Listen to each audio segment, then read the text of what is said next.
Sorry, let me just catch up with you. Interview on Facebook Live. So you tagged me. I was Yes. tagged. Okay. I assume he'll know how to find this, but I don't. Okay.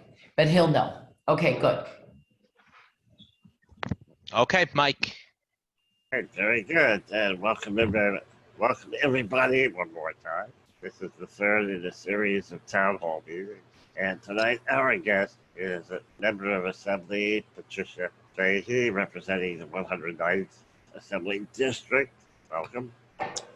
Before we get started, I have to say that we should be captioning this, but captioning costs a lot of money and we don't have the equipment or the service. We will post this video on YouTube and our Facebook group, and we will try to get captioning inserted before we put it up so that we follow our own principles so that everybody can understand what we're saying so we communicate effectively. Anyway, this Albany County Democratic Party Disability Caucus, we started back in December, and we are pursuing several purposes to have this caucus, one of which is to increase the votership in the Democratic Party and in our Albany County in general, representing the disability vote, and also to possibly get some of our disabled voters in the Democratic Party involved in the Democratic Party, to have more of us on the committee besides Zach and me, and also to advise candidates running for office on our issues and the kind of changes in systems we would like to see affected. And even after they get elected, we would like to guide them as they make important decisions in our powers, in our corridors of power, as we move forward in advancing disability rights in American society. So now I'll introduce Zach Garofalo, who is going to say a few words. Zach. Thanks, Mike. So the Disability Caucus, we're really making a concerted effort to get people with disabilities registered to vote, educated about this year's election, and then out to the ballot, whether that's in person or in the mail, whatever is best for them. And according to Rutgers University, in 2020, there are over 35 million eligible people with disabilities. And then when you take into account the number of people who live in households with people with disabilities, that number jumps to 62 million eligible voters. So it's very obvious that the disability community can be a very powerful voting bloc. And, it's important that candidates work with the disability community to enact policies that will work best for our community. Unfortunately, only 16 million people with disabilities voted in the November 2016 elections, and that turnout was about 6% lower than the general population. And so the power of the disability vote has the potential to ensure that all candidates address issues that are important with people with disabilities. And so that's where the Disability Caucus comes in, and we're working to mobilize and demonstrate the power of the disability vote on a local, county, state, and national level in these upcoming, in the primary and the general. It would be remiss to neglect mentioning COVID-19. As of early June, there were over 1,700,000 cases, and that predominantly affects people with disabilities, older adults, people with compromised immune systems. There were over 115,000 deaths. So preserving the health of the disability community, that is a top priority for the Disability Caucus, while also ensuring access. So for people and organizations out there watching, and candidates, we invite you to work with us to pioneer virtual registration drives over the summer and other educational opportunities so that you know, we can empower the full community to turn out. Thank you. I want to turn it back to Mike now. All right, thank you, Zach. And one other thing the caucus will do is also advise the committee whenever they put out any kind of policy platform statement. We also do that. So anyway, on to the heart of the show. We welcome Pat Fahy to this town hall meeting, and Katy Carroll is going to be our moderator. We will ask you questions, as many as we can fit in the time. And anybody who is listening here on Zoom and on Facebook is welcome and invited to submit any questions. Chat room there.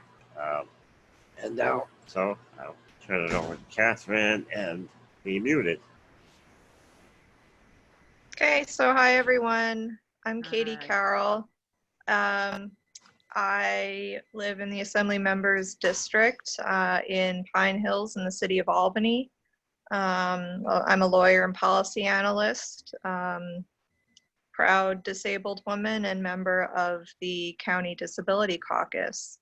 So as the gentleman said before, we're gonna ask some questions focusing on community integration and the criminal justice system, and maybe a few others thrown in there based on how we're feeling today.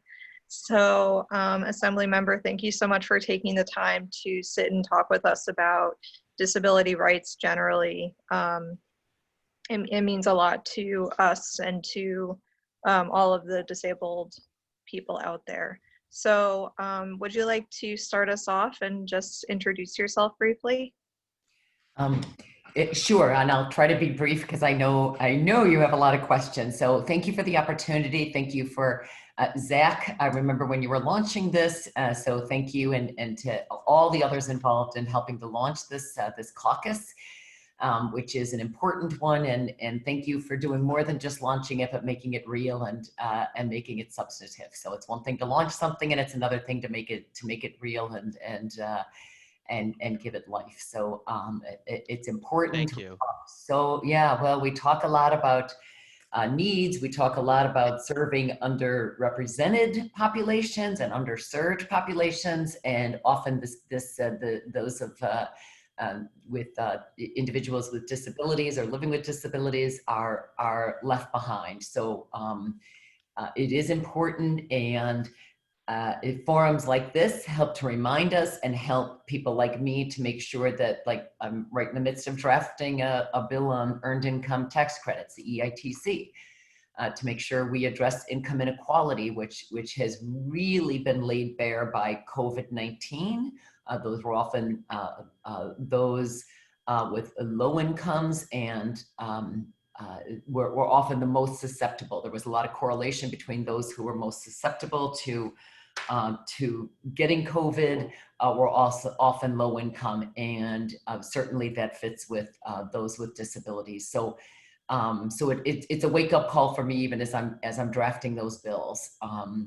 And so many of the issues that we address certainly affect those with disabilities, and the need to make sure that it is serving individuals with disabilities. And I know you have a host of criminal justice questions, and certainly these issues are not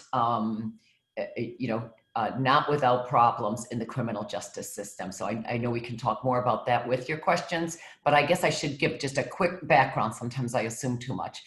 Assemblymember Fahy, 109th District. I represent a good chunk of Albany, most of Albany, as well as Guilderland, Bethlehem, and New Scotland. So 3 towns. I'm in my 8th year, so I'm running for my 5th 2-year term. Prior to this, I spent many years at the Department of Labor in New York, as well as in the U.S. Department of Labor, and spent many years ago on Capitol Hill. So this morning I was on a conference call about a jobs bill that I've been working on, a WPA bill, which again, we started working on at the beginning of COVID, knowing that unemployment was going to skyrocket as the economy shut down. And anyway, in talking there, I talked about how I was very familiar with job creation proposals because I once worked for Paul Simon. So I surprised somebody on the call this morning. So I want to say it again, because every time I do a disability issue, I have to give a shout out to Judy Wagner, who was one of the most fierce members of Senator Paul Simon's staff. And this is going back into the late 80s, early 90s. I'm dating myself. This is at the height of some of the most far-reaching legislative changes to really bring to light these issues. And I always credit her with really being my earliest education about the unemployment needs, the structural needs, right? This is before we even had curve cutouts for those with physical disabilities. And then of course in education, we've made tremendous gains, but there's always a lot to do. So that's a quick bio with going back a number of years, and you guys are putting me down. You're reminding me of where I first really learned these issues. And it's funny, I was talking about it this morning on a jobs bill because Paul Simon also carried the last time there was a real effort to create jobs, a WPA type program, as we had in the 30s, it was with Paul Simon. So it's been a day of my channeling my old boss.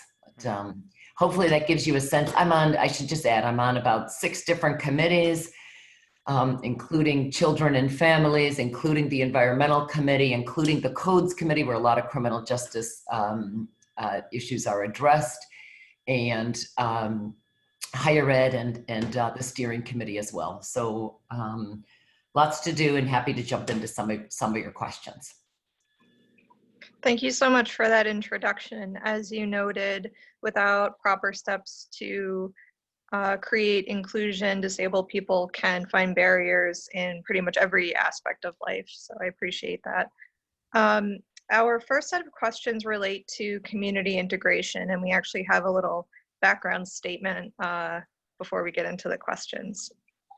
And that statement is, the vast majority of Americans with disabilities and older Americans prefer home and community-based services that allow them to live independently in their communities. However, states and insurance providers of long-term services and supports still restrict access to community-based services. Without these services, people with disabilities may end up in institutions that deprive them of their fundamental freedoms and cut their lives short. This reliance on institutional placement is also far more expensive than prioritizing services in the community. And again, as Assemblymember, as you noted, the coronavirus pandemic has added an extra layer of complexity to these issues. I'm gonna ask the first question, it's 2 parts. We are experiencing a critical shortage of community attendants who provide services to seniors and people with disabilities who are living in their own homes in the communities. First, what do you think that New York State could do to assist families and caregivers of people with disabilities? And what steps would you take to alleviate the attendant shortage crisis? Thanks for that intro, and appreciate the question. Today and yesterday, actually, I think the child care issue has come up just 5 times in the last couple of days, and I co-signed onto a bill because we're about to hit a bit of a train wreck, if you will, the shortage of child care slots and child care providers. And as I kept mentioning yesterday and today, it's not just child care. It is the entire home care services industry for those living with disabilities, as well as the elderly. As you know, today, finally, the governor said those with the IDDs, the intellectually disabled, and others in group homes, we can finally allow visitation. And I'd love to talk about that more, because that has been There's been so much work and advocacy behind the scenes on trying to make sure that those who are in homes can visit their family. And for 3 months, they've been unable to do that. But anyway, back to the train wreck. We are heading for a train wreck. Some of it is pay, right? These are the low wage workers, high turnover jobs in all of those industries. And then in addition to that, those who have businesses, especially for instance, among childcare workers, we have done a very good job with raising a lot of regs and raising the standards for home care across the board. But the consequence in the short term has been that we've driven a lot of businesses out of business because of the regulation. So it's pay, and it's teaching those to be entrepreneurial, to help them with their businesses. It's reimbursement amounts, and some of that starts with the feds, right? Some of these are Medicaid reimbursements that are woefully short. And then it is really trying to look at this issue of entrepreneurship, such that we can not only just train people and lift those wages, those low wage workers, but somehow we have to be able to help people create businesses out of it, such that they can work with others and train others and grow the field, if you will. One of the reasons this came up is, again, with childcare came up because I've co-signed a letter urging Congress, urging our New York congressional delegation that they nationally give monies to childcare. But it's also come up because of the home health care workers. I have a bill that I've been working on. Again, it's this WPA bill that I mentioned a few minutes ago, the Works Progress Administration, based on the famous work or job creation program in the 1930s. And we are looking at expanding that to help with training of healthcare workers, as well as, or home attendants, if you will, as well as childcare workers. So that's one of the reasons it's come up. But how we get more people into the field without elevating the ranks and without elevating the pay it continues to be a challenge. And so much of that goes back to the federal Medicaid reimbursement rates. So sorry, long-winded answer, but it's a multi-pronged problem that's going to take many pieces to fall into place to address. And I couldn't agree more. We know, the studies show over and over again, that people want to be in their homes. They want independence, whether it is the elderly or whether it is those living with disabilities. Thank you so much for that. So, as you noted regarding visitation, the experience of people living out in the community has been somewhat different from the experience of people living in congregate settings. So our next question gets at that a little bit. Disabled people frequently must live in institutional settings because of the lack of accessible housing, the institutional bias of Medicaid, and the attendant worker shortage. At the same time, nursing facilities have been granted immunity by New York from claims of negligence in preparing for and responding to COVID-19. Do you support nursing facility immunity from liability, and why or why not? You're reminding me, I read over these this morning and forgot to go back and check. I think I am a co-sponsor of that bill, and I will check. Sorry, it's been a frantically busy day as I'm getting ready to introduce my earned income tax credit bill, and then I was on multiple conference calls with my other bill that we just introduced last month.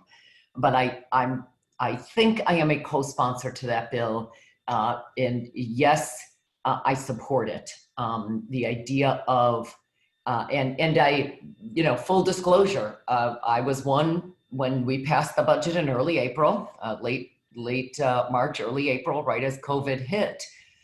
As has been disclosed, that provision was put in. I do not remember a discussion on it, and I'm trying to, I'll own it. I own all my votes, but I don't remember the detailed discussion of that at all. no, we are doing thousands upon thousands of pages of bills, and it's hundreds of issues pending at any given time. And then we had COVID, we were just at the height of COVID. So if I was briefed on it, I may not have given it the attention it deserved. I will tell you, I did a lot of advocacy about what went on in congregate settings, particularly in nursing homes. And when I spoke a few weeks ago, when we did the COVID package a few weeks ago, when members came back, I did a shout out to the Attorney General, Tish James, because at one point I am one of those, I'm sure I wasn't the only, but I was one of those that called the Attorney General to do more investigation, because I did share the concern that we were, at that point, as you know, the governor was not prioritizing PEPE as well as other help with nursing homes, and it led to disastrous consequences. And I was working with a whole host of advocacy groups, and I was personally calling some of the nursing homes myself. But because I didn't feel I was getting answers, I also went to the AG. And by the way, huge shout out to her. She got right on it. So yes, this issue of immunity, I think there's more to come on this. In addition to co-sponsoring the bill, I do expect that we will be having some very serious conversations on this. And as you know, regardless of whether that bill passes tomorrow or next year, there will be the investigations on nursing homes, what didn't happen and what did. And I should be fair here. They were blindsided, as so many others were blindsided. I had one nursing home tell me the reason they were able to get PPE is because one of their board members worked with the National Dental Association, and they were able to shift, literally get shipments through from other dental associations to the nursing home. I mean, it was amazing. So I need to be fair here. The creativity that went on in some congregate care settings, including the nursing homes and others, to put the safety of patients at the forefront is remarkable. But again, others fell short, or I wouldn't have made those calls. And I really am pleased that at least they were very, very responsive, but clearly more to do here. So. Katy, can I ask a question? Absolutely, Zach, go ahead.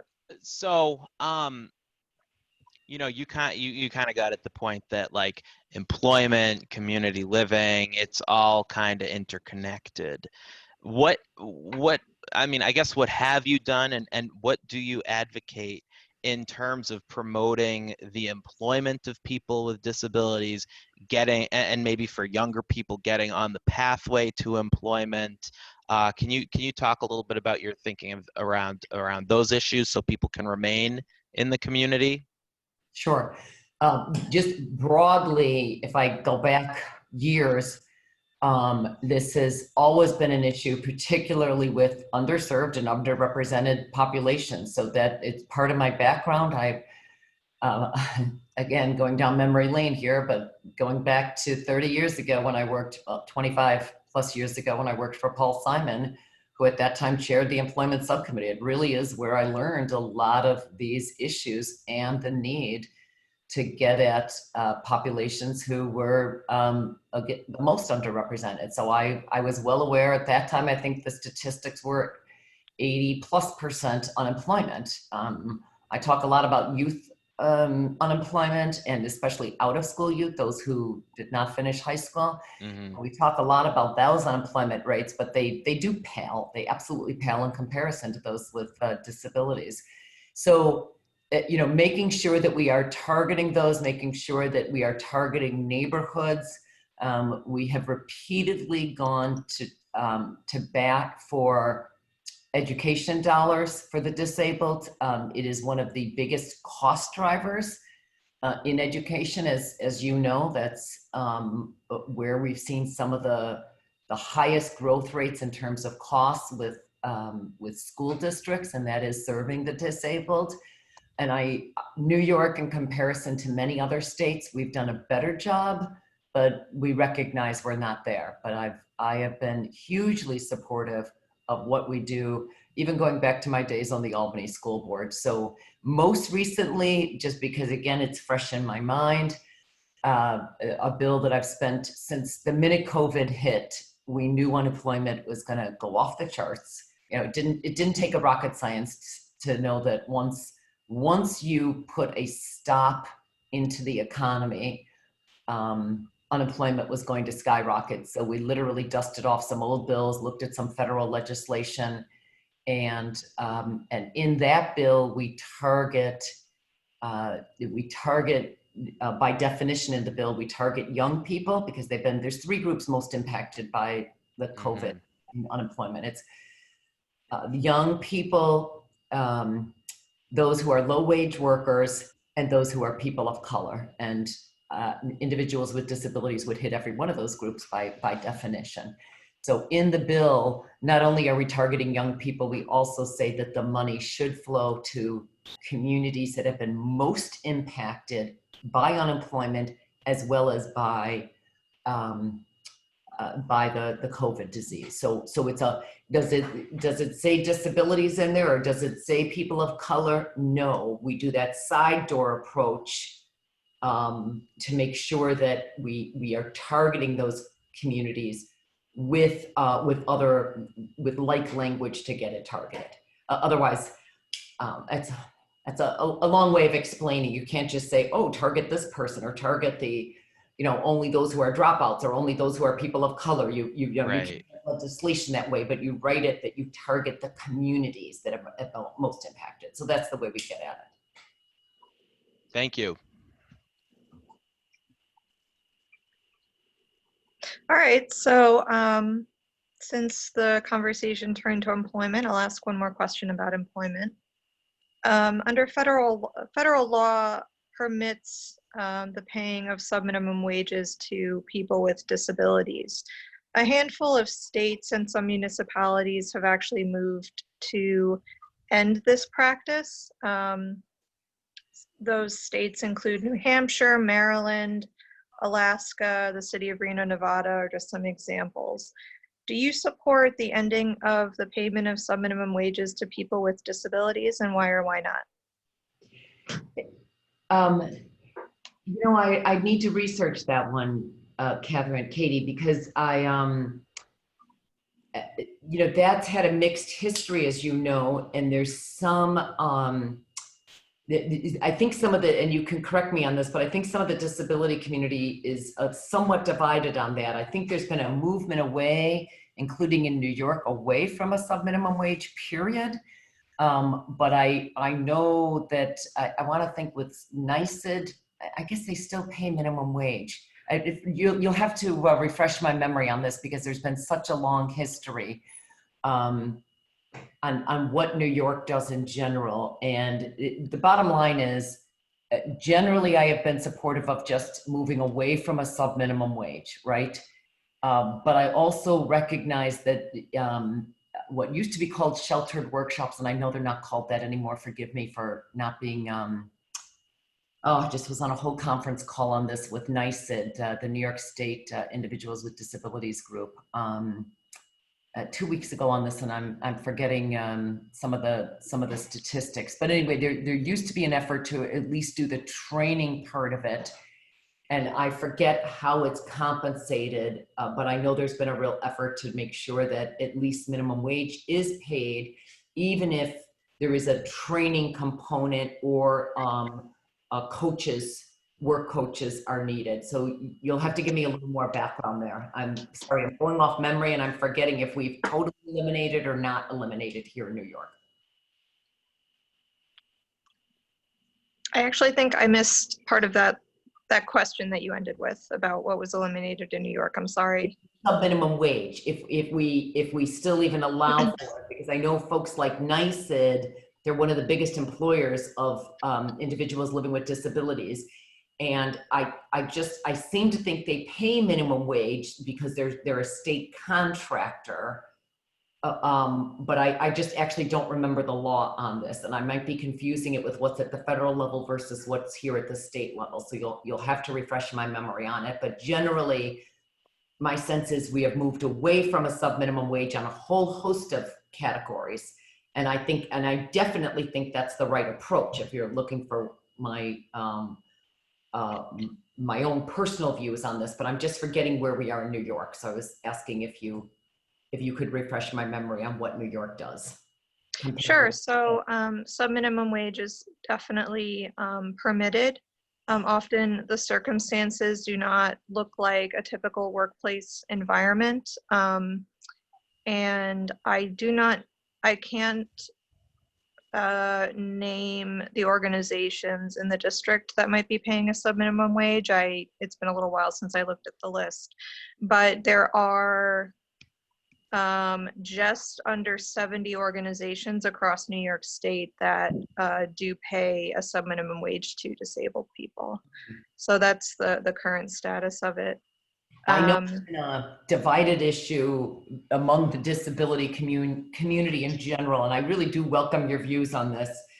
I seem to think NYSED, which is one of the biggest employers statewide, I seem to think they do pay minimum wage. And I think, listen, the goal, that's obviously the goal that we should be heading towards. So but I appreciate, I welcome your views on this, because again, I know there's, just as with assisted suicide, there are mixed opinions on this. I personally have not supported the bill and gotten a lot of grief on it for not supporting it, quite frankly. But because I know the disability community is divided on it, so I have not co-sponsored that bill. But you'll have to tell me where you are on this issue of sub-minimum wage. You or the others, I should say. Yeah, and we can certainly, for any slew of issues, we are definitely happy to, put something together if you're interested in, in learning more. As you said, there are multiple sides to every issue. Everything is very complex. Yes, When you yes, get into.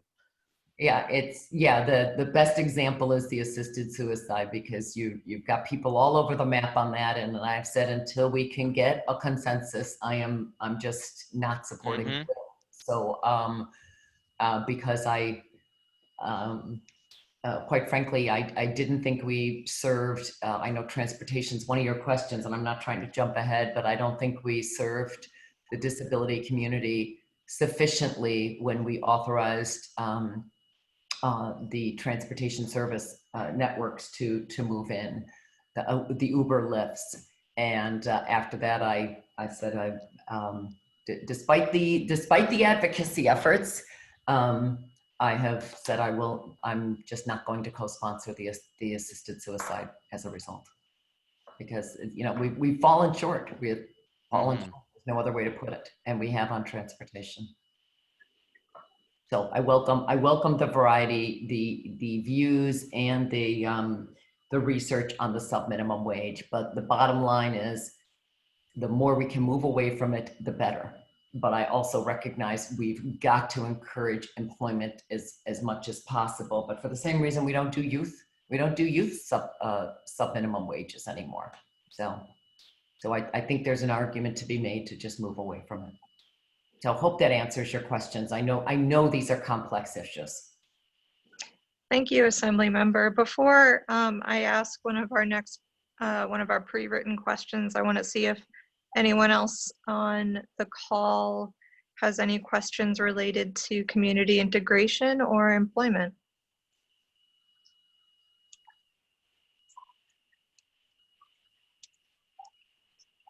Okay, hearing none. I guess I will move us into the world of criminal justice.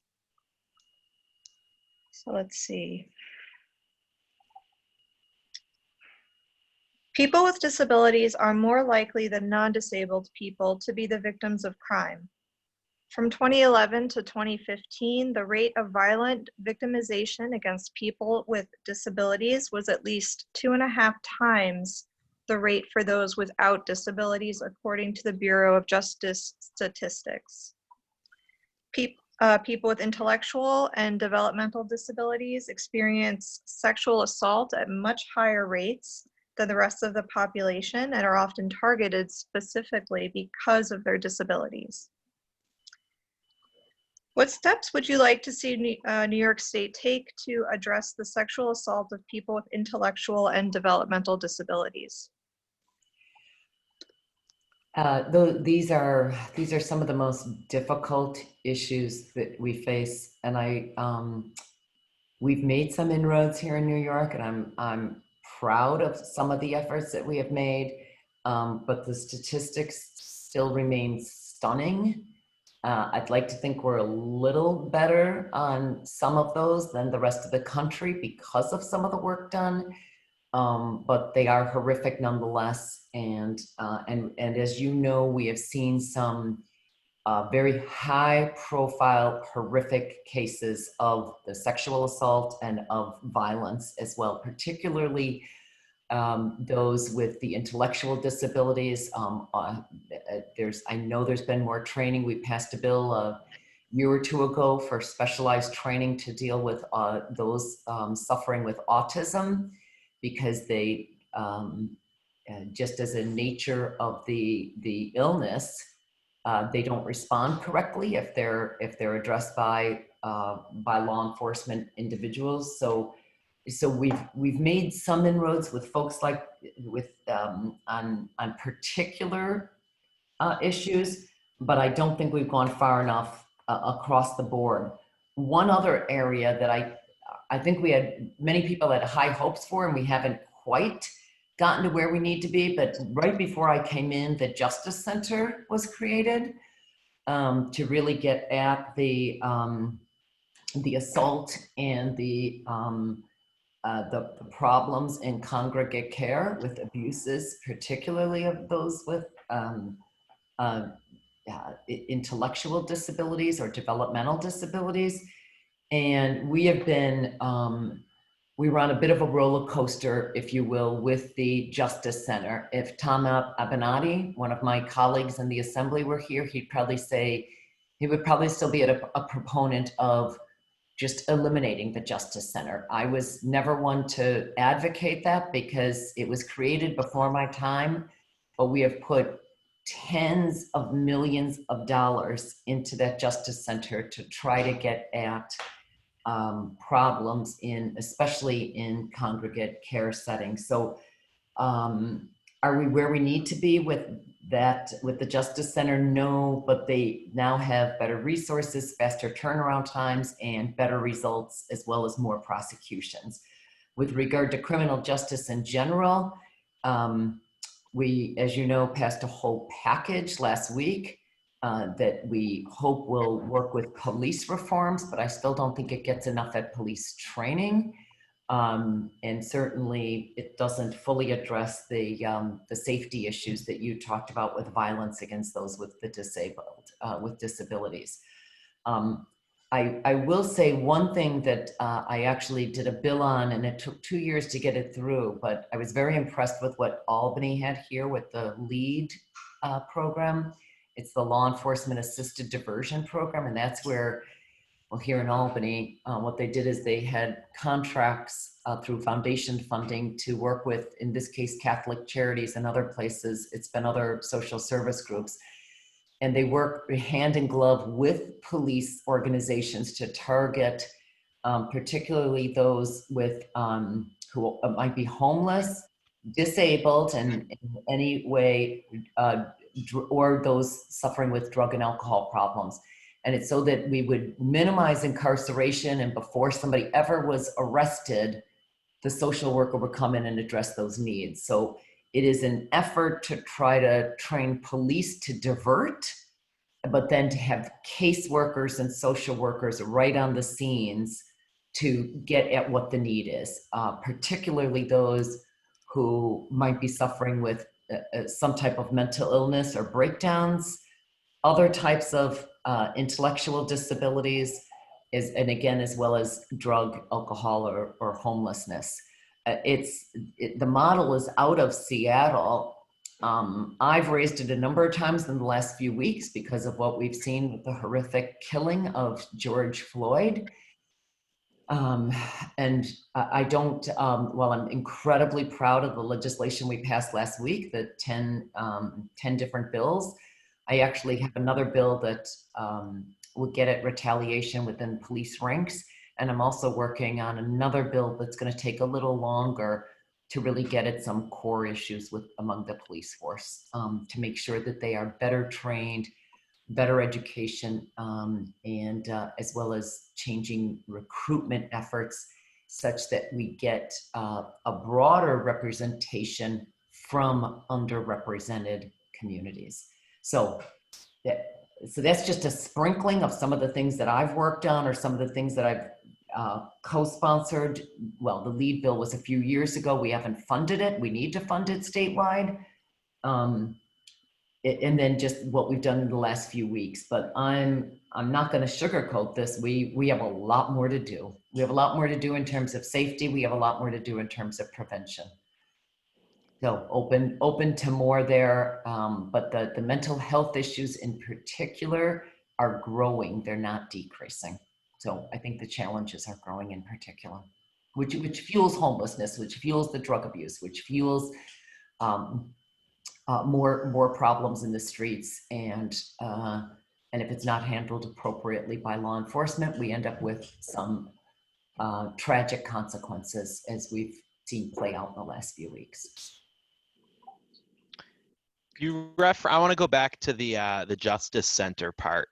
Would you support looking at expanding the legislation for facilities that they have oversight of, and maybe setting it up so that, right? Because like right now, the Justice Center, it's an agency of the state, and you're going after other agencies of the state. So it's like an inherent conflict kind of thing. But, I think with the right modifications, you could create in a better oversight entity that could then maybe have, a more focused role on oversight of like nursing facilities, DOH regulated nursing facilities. Would you support something like that? On that one, Zach, we'd have to have a longer chat on it. Right now, first of all, the Justice Center can also go after nonprofits. They have full investigative authority. Places like Wildwood, all sorts of nonprofits that have offer congregate care and serve those living with disabilities are under the auspices of the Justice Center, and they have full investigative and some prosecutorial powers. They just have to work with local entities on the prosecution part. Because we've had a mixed history, and I'm putting it as mildly as I can put it. Mm-hmm. The Justice Center, not for lack of trying, the original director, Jeff, can't believe I'm forgetting his name. He died while serving as director there, and it was, part of me can't help but think he had health problems related to trying to get that off the ground, and the controversies that surrounded it.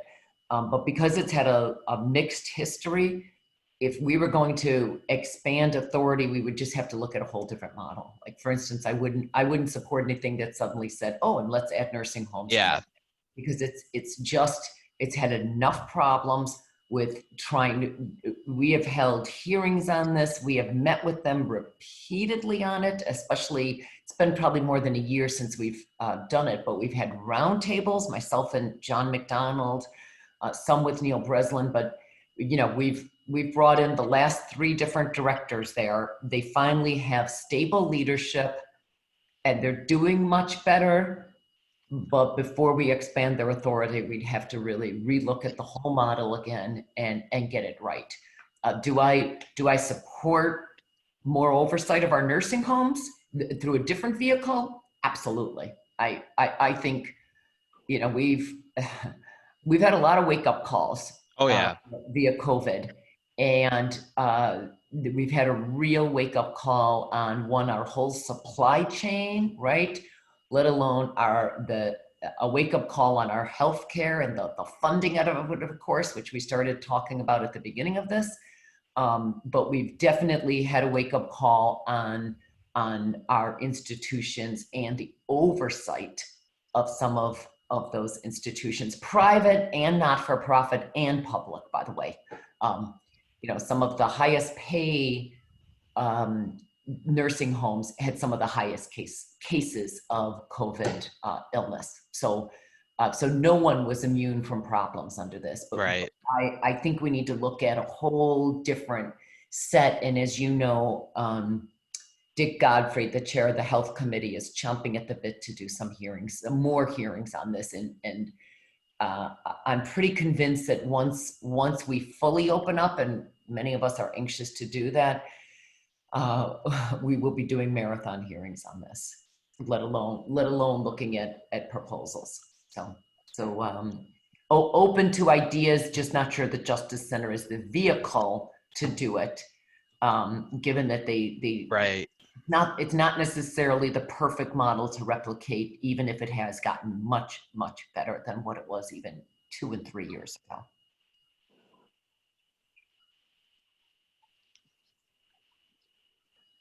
Any follow-up, Zach? So I guess maybe more and I totally agree with the whole Justice Center, speaking personally. In terms of like the law enforcement and interactions with people with disabilities. That was So actually lead. going to be my next question. But go ahead. Yeah.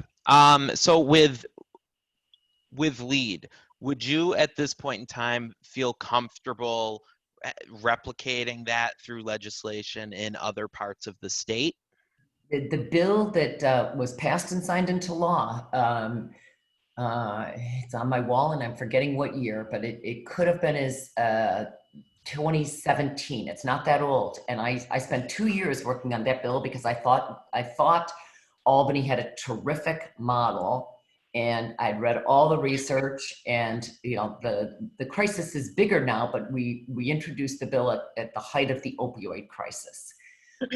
So again, if you think about the homeless, those with drug addictions, and then those with mental illness and other disabilities, I thought it was the perfect model to work in conjunction with police. I still think it's a great model, and I've talked about it a lot the last few weeks, especially on our majority conference calls. I got the bill through, got it in the Senate. It's been signed by the governor. The only problem is we don't have funding. We do not have funding. So I have mentioned it internally. I'm going to really advocate for it if we get stimulus dollars.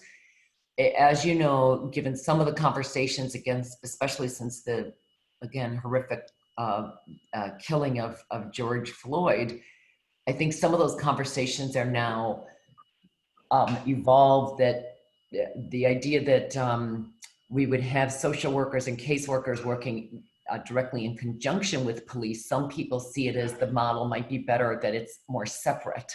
So we need to have more conversations as to whether it's completely separate or whether the lead model makes more sense such that they are on site together. So we need more conversations. Are we moving toward a model where if it's a homeless person, the call gets immediately directed to social workers? Or does the call, especially if it's a 911 call, and let's say it's a business calling because somebody is throwing up or violently ill on their business stoop, does the call go to 911 or does it immediately go to a social worker? And so then the lead model would have to be modified. Right. But if you're reading the research now about how to do serious police reforms, I don't say defund, but how you broaden the funding for police, transfer some of that funding or share some of that funding. I don't want to say defund because I don't want people to think there's any savings here. There's not savings. We need to just broaden what we are doing, and maybe put some of those monies into social workers and caseworkers. So it's a conversation, but I really think LEAD, again, law enforcement assisted diversion, it's a model. It just may need to be tweaked if it's going to be more separate than having a police officer as hand in glove with a caseworker, and maybe just that caseworker separately there. And I think that's really, there's some interesting models that are out there. I've been reading a lot about Camden, New Jersey, and about what Exactly. it's so I'm trying to learn as I go too, but for right now, I'm still at least asking people to dust off the LEAD model and fund that program because it's a start. And it's on the books.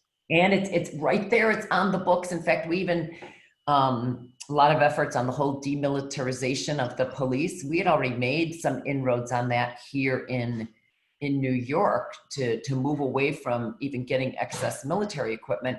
We also, one of the funding streams that we tied to the LEAD program is the forfeiture monies. There used to be lots of money made at the local level through forfeitures from drug money or from selling assets of those who who were arrested or incarcerated.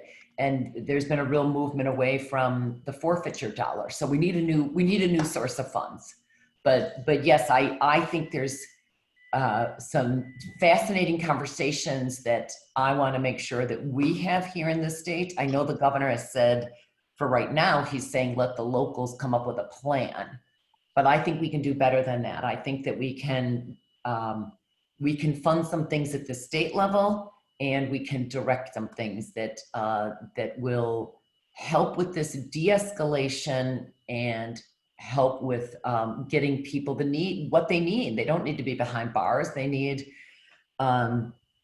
services for the homelessness, for the mental illness, or for the emergency they may be having. So I would like to think we could do more at the state level, and I will be continuing to work on that. So I hope that answers your question, Zach. Yeah, that does. Thank you. Yeah, no, thanks for the interest in it. I think there's a lot to be done there. And by the way, one of the bills that was passed last week was the STAT bill. That's to get better statistics on who's being arrested and what the needs are.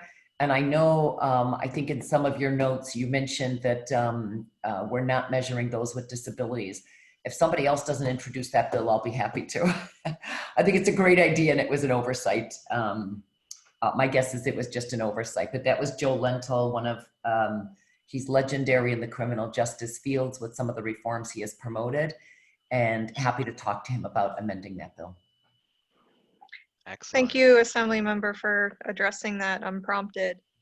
On that subject, and continuing on the theme of interactions between police and the public, we do have this alarming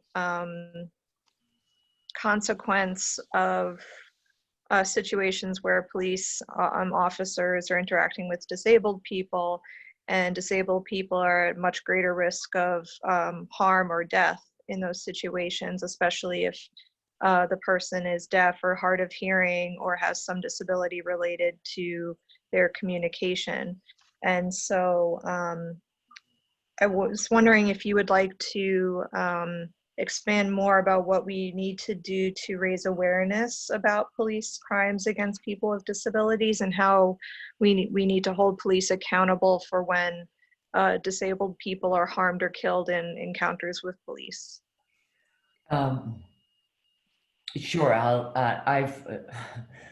As I mentioned, I've been doing a lot of reading, really trying to work on legislation. One of the bills that I've already introduced, and I just didn't get it in time when we were coming back in to do the package that was passed last week, that I'm very proud of and supported all of it. But another piece that I think was probably not given enough attention is this issue of retaliation within the ranks. So when a police officer steps forward to point out misconduct among a colleague, they often can face a retaliation, either overt or covert retaliation within their ranks. And there's a great case study on this in Buffalo, where an officer jumped on another officer while he was choking somebody he was arresting, and she lost her job. Retaliate never got her pension or anything. It's the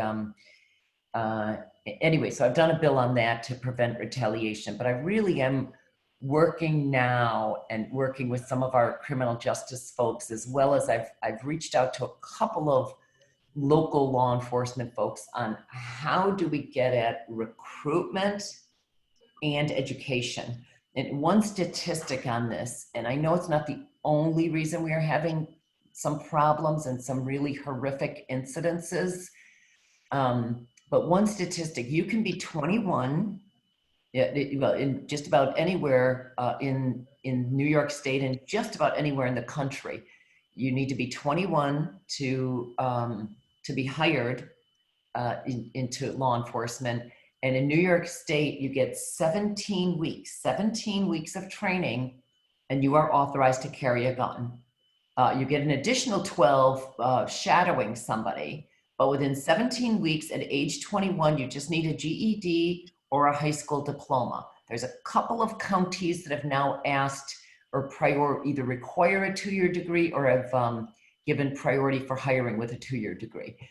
But if you look at this most recent case in Atlanta, where this young man, Mr. Brooks, was shot in the back, the officer that shot him they were both 27. The young man that was killed, as well as the officer, they were both 27. He had been in the force for 6 years, which means he entered at 21. I think there's a whole lack of life experience, maturity, and education from the get-go. So it's not an easy conversation to have. I'm getting a few doors closed in my face, to be perfectly frank. But I think we need to have the conversation about increasing education at the front end, or at least assisting when somebody is hired, that you have, let's say you are hired at 21 and you do not have even a 2-year degree, that we would then pay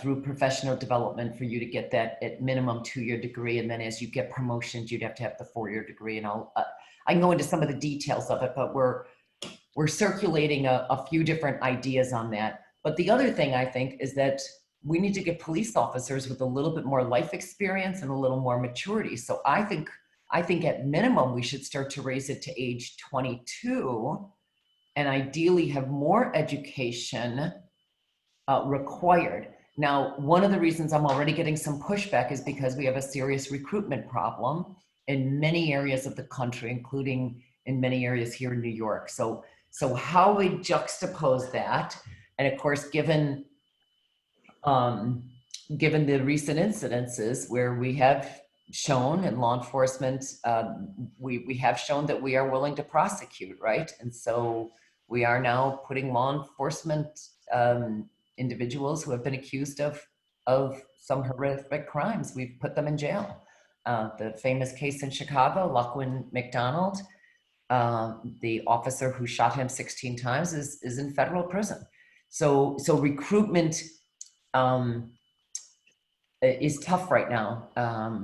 And we really need recruitment from communities of color. Again, the underrepresented communities. So how you juxtapose raising standards, raising education levels, raising maturity, and then increasing that education while somebody's on the force with still helping recruitment. And oh, by the way, the starting salary is often at $35,000.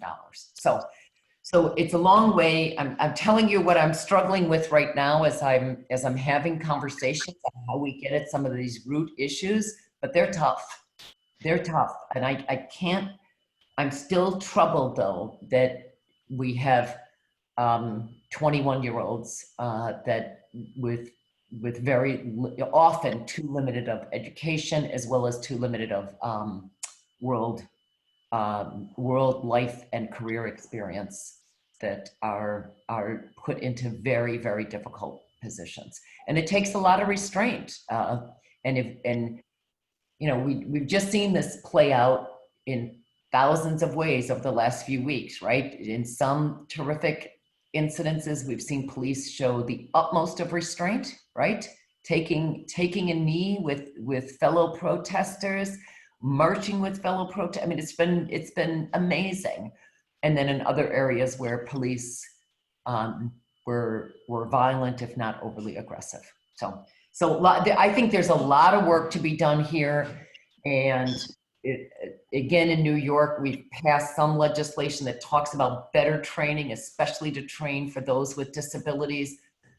So we can keep passing those kind of bills, but I still don't think we're getting at this root issue of who is enabled within 17 weeks to carry a gun. And would you support, so I'm on the police review board in Albany. Oh, I forgot. So, that's right, Zach, you know this issue. Yeah. Well, you know, I'm learning, I guess, just like everybody else. But so you know, would you support looking at people who are older, maybe have more of a, you know, I guess a broader view? So like we have some officers who, you know, they have a social work background and they joined the force mid-20s, early 30s. I don't know if there are any incentives out there at this point in time, but like they bring to, from my personal observations and interactions with some of them, they bring a whole, they have, and this isn't anything against any of the other officers, but like they just bring an additional level of, I guess, outlook and maturity and training. Life experience and training. Yeah. Mm-hmm. And the ability to interact. Plus, your brain is more developed, you know, as you as you progress in your 20s. But like, you know, I think as the discussion about, you know, working alongside social workers, I think that should also potentially include, you know, recruiting social workers, because they bring that knowledge, you know. Because the police academy, that indoctrinates you with a certain worldview, unless you've already been exposed to other things out there. And I think if you couple it with like incentives, maybe loan repayment, I don't know, like the salaries are unfortunately very low as well. But I don't know, would you support looking at something like that? That is exactly the type of thing I'm looking at, because I've got a couple of just very loose drafts that I'm circulating. And again, I've met with some pushback already, so it's clear this one's going to take a little work, mostly because recruitment is already a problem. So right. Until you can raise salaries and elevate, we need to professionalize the ranks. And by the way, I'm not trying to take anything against I should have said at the very beginning of this, I think the vast majority of our police officers are there for the right reasons, trying to do a job in very difficult times. And more, we've asked them to be social workers, right? We didn't have the homelessness problem that we have in the last 10 years. It's skyrocketed. No place has been immune to that. So we've asked them to do, just as we've asked teachers to become social workers practically, in addition to all the things they need to do. We've just made those jobs much, much tougher. But the training has got to be a part of it. The training has got to be history, racial justice, social justice, courses that will help that worldliness. And there's different ways to do it. We've talked about it as a part of a promotion.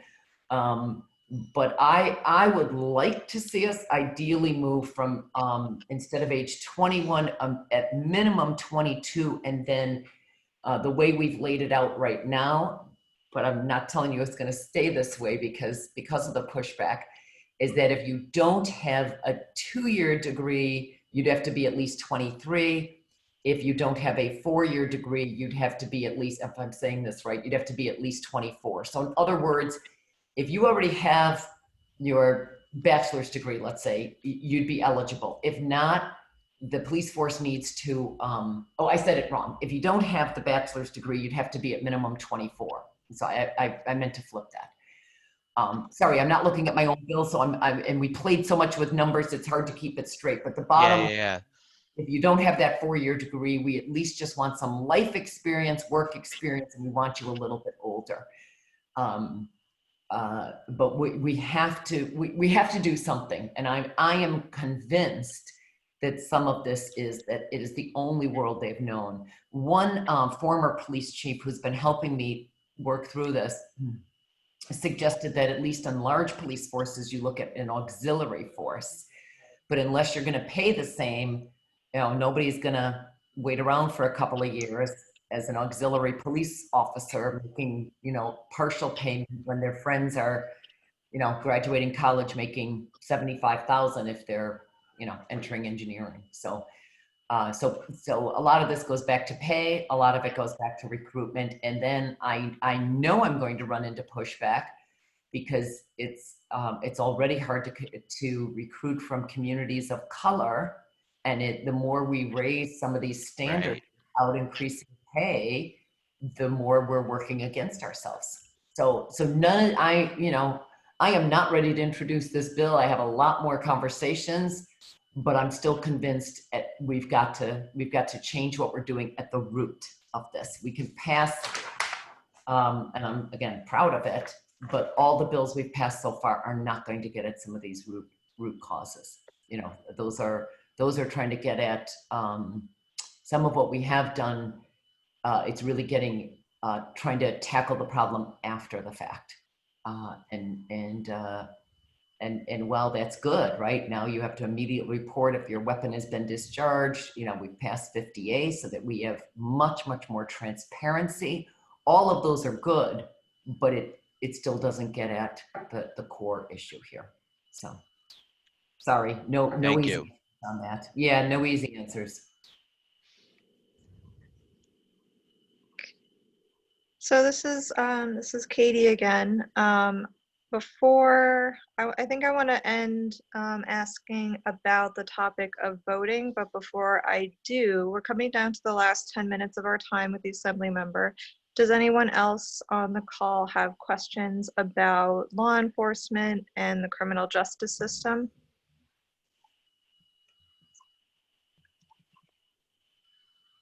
Cool, okay.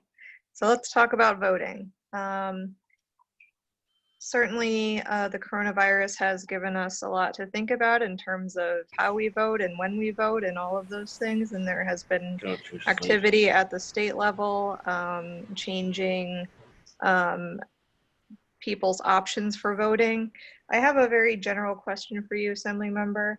And that's what steps would you like to see the state take to ensure that people with disabilities have the same access to voting, so registering and casting a ballot as people without disabilities?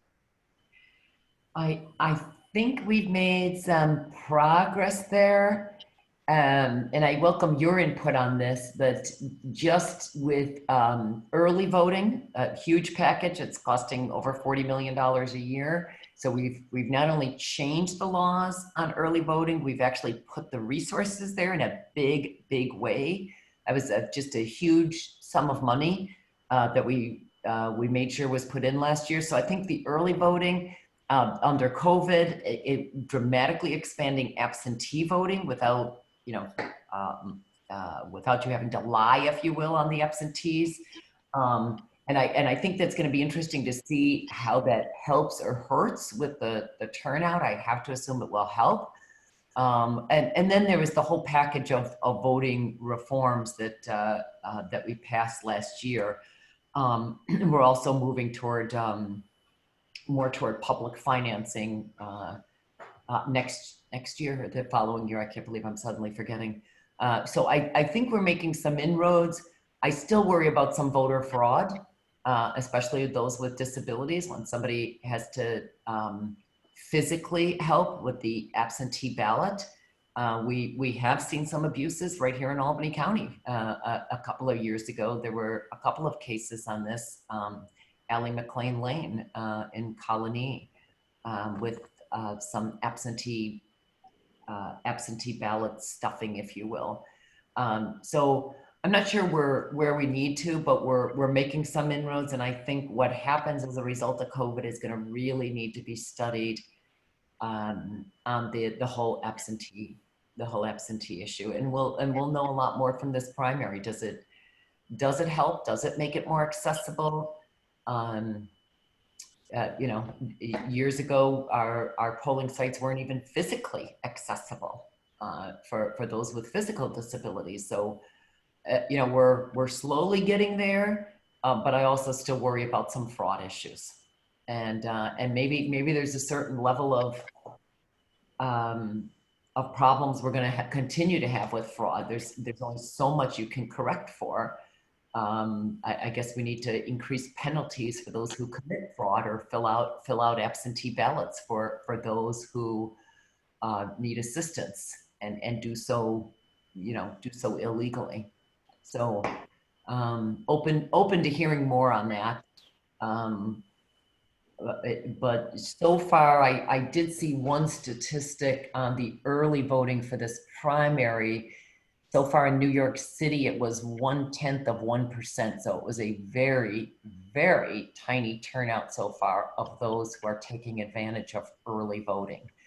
So does it help with more flexibility and time accessibility to get to the polls? Yeah. Is it enough? No, but we need a better system of making sure that transportation and other matters are taken care of too. And I know different parties do that.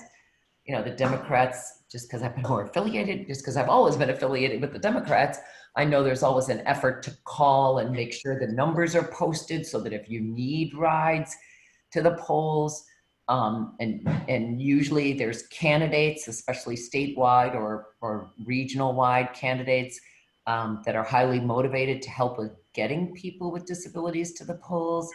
But it is more ad hoc. It's certainly not it's not something that's underwritten, and it's not something done in a formalized way. So that is something that we're going to have to, you know, we have aging baby boomers, right? The problem's not going away. It's we're going to see more need for that. So I'd say that that's some of the next wave, but there's a lot to study from what we've done so far with absentee ballots this year, and particularly with the early voting since last year. I hope that addresses what you're looking for. Thank you. Would anyone else like to ask a question related to our democratic system and voting access? Well, I have a comment. This is Mike. I have a comment. I was very impressed with the census this year with its online system.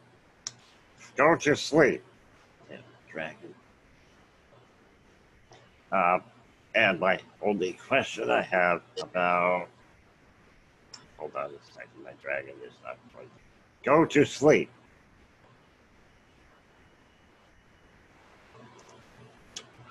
With it. Go to sleep. Voice activated computer, it's not responding to my commands. Okay, so the Census Bureau system online was very accessible, very easy to use, and my only question is how secure is that system?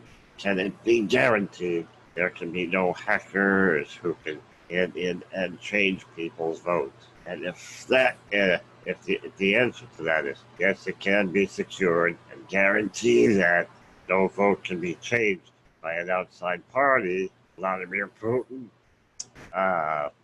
then we can try that kind of voting. It'd be so much easier for people who have transportation issues or sensory issues or can't go to vote because they can't take the time off of work. Then if that is possible, if that is secure, then that's something we should try to do. Yeah. Mike, good question. The online voting, that's come up repeatedly. And because we've seen such a history of abuse, you mentioned Vladimir Putin, just with even campaigning. I mean, look, there's still signs that he's doing it again this year, let alone, or others are doing it. in terms of just illegal campaign efforts through social media. So I don't think we're there yet. I don't think, it seems like every time somebody moves toward online voting, we see abuses or we see hackers. So I'm all for if we think we can come up with a foolproof system. But wow, have we been challenged on that front? I think there's enough of other states, and I'm forgetting my research on that, but there are states that have done it, and maybe there's better systems being built. You know, listen, technology is helping to solve a lot of things. It's also creating problems, right, with the with hackers and others. But I on that one, I'm still optimistic that we will build a better system. And you're right, the more physically accessible, the better. You know, we all know New York needs better participation rates right across and on the other side, the Tom Baker, Doctor Who said, the more sophisticated the lock, the easier it is to pick it. So, I missed that. All right. The Tom Baker Doctor Who said that the more sophisticated the lock, the easier it is to pick it. Oh yeah. No, it's amazing how, you know, there's always somebody. I guess people see it as a challenge, so there's always somebody who can do that. But anyway, so all right. Okay. So, right. So we're down to our last 2 minutes. So I think I will end my moderation and let the assembly member say any final words and turn it back to Mike. I think I've said enough. Thank you. Good questions. And, you know, and I may follow up with some of you as we develop these bills. These are some really challenging questions. I am, especially on some of the criminal justice issues. I am on many listservs, reading stuff all the time. I shared a couple of articles today with our program and council team on criminal justice to say, okay, here's another couple of examples of what other states are doing. But we have our work cut out for us. So I really appreciate the level of interest and your thoughtfulness in this. And wish I had better answers, but I often say in this business, you can't be in this business if you're not somewhat optimistic. Otherwise, you wouldn't get up, right? I am optimistic. Just as we came together last week to do a whole host of criminal justice reforms that have been there for years, and they move. Timing can be everything, and let's hope that we will continue to plug away to do more here for safety and for criminal justice issues, as well as employment, as well as transportation, as well as the host of needs. Now we just need some funding. We desperately need that federal stimulus bill, or we won't be able to do much of this. So go ahead, Mike. Sorry to go on. All right, very good. This was great. So thank you, Pat, very much for being here. Thank you, everybody else, and for all you young people there. Paul Simon was a senator from Illinois, and he sported bow ties and made one appearance on Saturday Night Live with Paul Simon. Very good memory. I've realized in recent years, one of the reasons I never mention it is because nobody's heard of him. But at one time, he ran for president in 1988. Very good, Mike, that you know your history here. Yes, And, I watched it. Lost resoundingly, but I still have one of those bow tie pins somewhere. So thank you, everybody. Really appreciate this. Okay, Yeah, okay. So now we will be back tomorrow one more time with John McDonald of the 108th Assembly District, and we'll be back on Thursday. There is a challenger to the district attorney, David Soares. His name is Matt Toporowski, and we will have him Thursday from 5 to 6. So we'll see you then and there. Okay, thank you. Bye now. Good night. Okay. Good night. Thank you, Assembly Member. Yeah.